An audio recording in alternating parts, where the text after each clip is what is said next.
All right, let's dive right into this. Welcome to The Explainer. Today we're unpacking a massive macroeconomic mystery that is quite literally hiding in plain sight.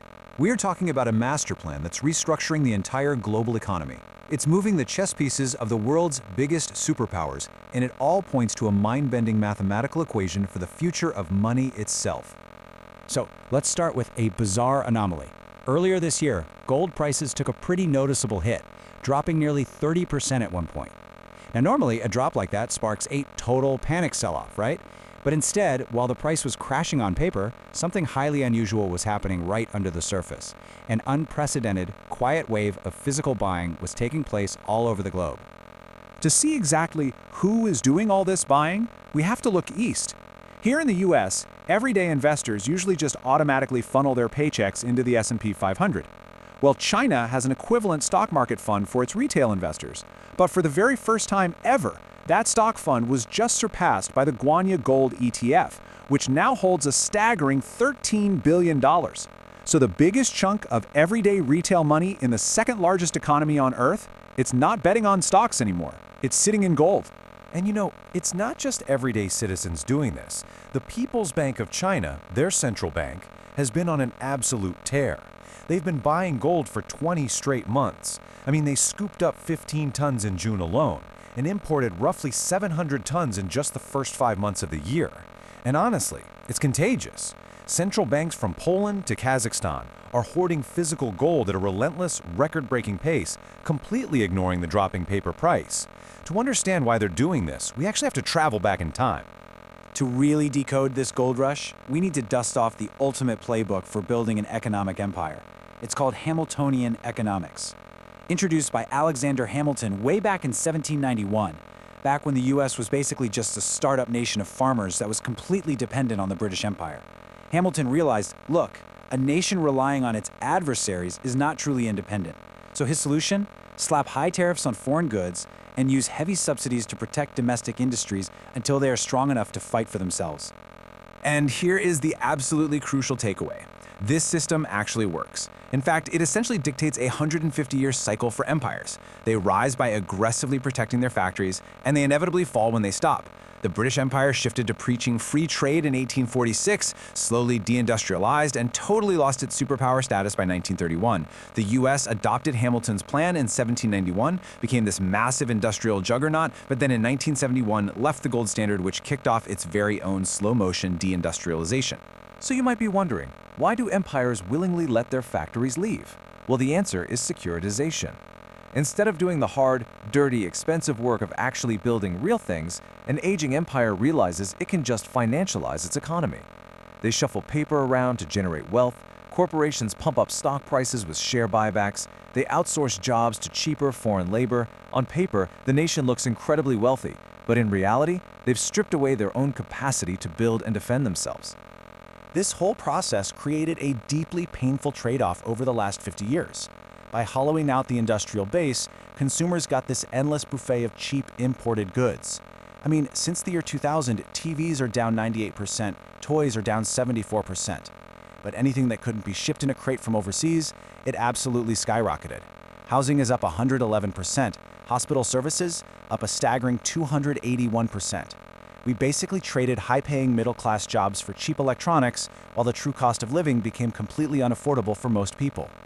But now, the alarm bells are officially ringing, and we are seeing a massive pivot. Current and former US officials are urgently signaling a return to that original 1791 playbook. This was recently highlighted by US Treasury Secretary Scott Bessent and echoed heavily in speeches at Davos. The message they're sending is crystal clear. The era of unchecked free trade is ending. A return to Hamiltonian economic statecraft is officially beginning. According to these new official policy outlines, this strategy attempts to achieve 3 highly ambitious goals, all at the exact same time. Number 1, rebuild America's factories. Number 2, protect Main Street from high prices. And number 3, keep the US dollar as the undisputed strong global reserve currency. Sounds like a perfect plan, right? Well, there is a massive catch. This brings us to what macro analyst Luke Groman calls the economic trilemma. Groman's theory states that it is mathematically and economically impossible to achieve all 3 of these goals at the same time. You literally can only pick 2. And to get those two, you absolutely must sacrifice the third.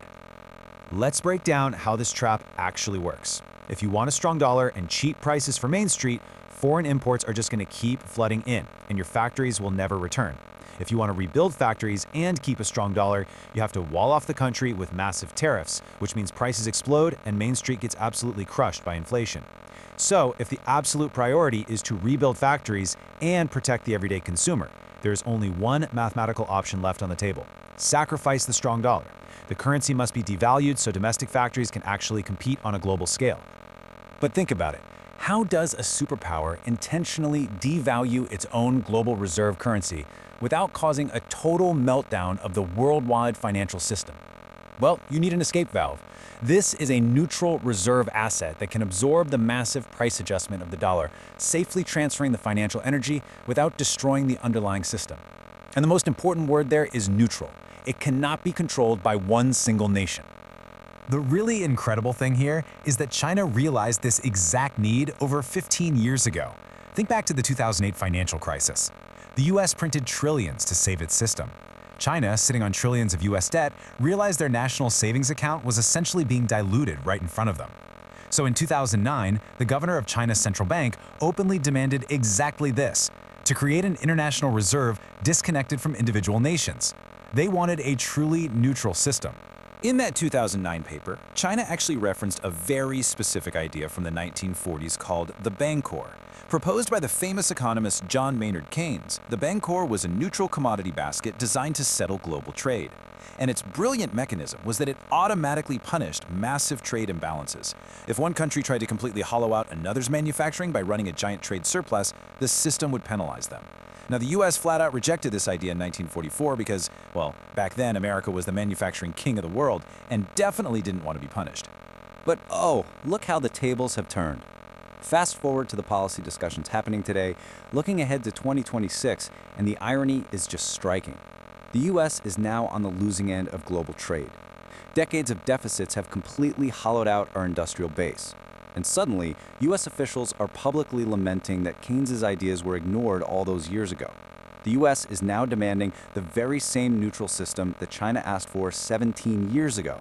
So, this transition to a neutral reserve asset is definitely not some fringe internet conspiracy theory. Just look at the consensus. The head of China's central bank in 2009, the president of the World Bank in 2010, the former chief economist of the IMF in 2016, and now current US financial leadership. The most powerful economic minds in the world have been quietly signaling the exact same thing. And historically speaking, there is literally only one asset that has ever successfully acted as that neutral reference point: gold. Okay, here is where the math gets absolutely fascinating. Gold cannot do the job of balancing global trade at its current prices. It is simply way too cheap. There isn't enough nominal value to cover these massive imbalances. So let's actually do the math together. We start with this huge number, $1.2 trillion.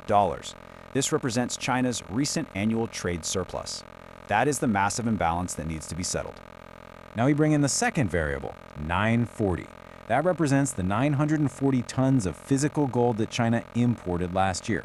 If a new neutral reserve system were to be implemented to prevent one country from hollowing out another, these trade surpluses would, theoretically, need to be settled in this exact physical asset.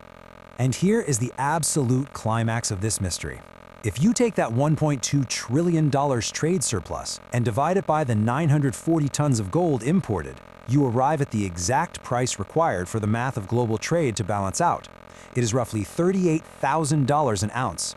For gold to act as the escape valve, absorbing the currency adjustments necessary to reindustrialize the West without crushing global trade, its price has to revalue massively upwards. And suddenly, all the recent headlines start making perfect sense. Think about it.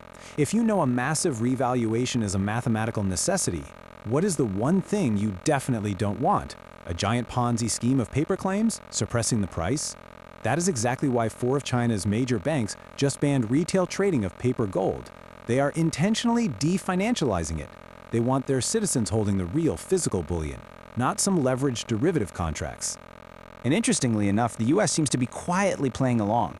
The data on US non-monetary gold exports reveals a massive, unprecedented spike heading directly to China that kicked off late last year. Under a Hamiltonian economic rebalancing, analysts predict the US will actually have to export massive amounts of gold to China to settle these imbalances. And folks, it appears it is already happening right under our noses. So, where does this all ultimately lead? Well, analysts suggest there are really two potential endings to this macroeconomic story. Path A is messy. The reindustrialization plan fails, the debt spiral just continues, and the 1971 fiat system crashes into a severe depression. Path B is a controlled, managed transition where trade gets rebalanced using gold as the neutral reserve. But the absolute critical takeaway here? Whether we face a chaotic crash or a controlled transition, both paths fundamentally require a massive revaluation of real, tangible assets. And the reality is, the smart money out there has already started positioning for this massive shift. Since the trade wars began in 2018, the stock market looks pretty great in dollar terms, short, but when you actually measure it in gold, it's down. Even more shockingly, long-term treasury bonds, which are supposedly the safest asset on Earth, have lost 78% of their purchasing power when measured against gold over that exact same period. The numbers bouncing around on our screens can be a total illusion if the underlying currency is being stealthily devalued. So we are left with a massive critical question.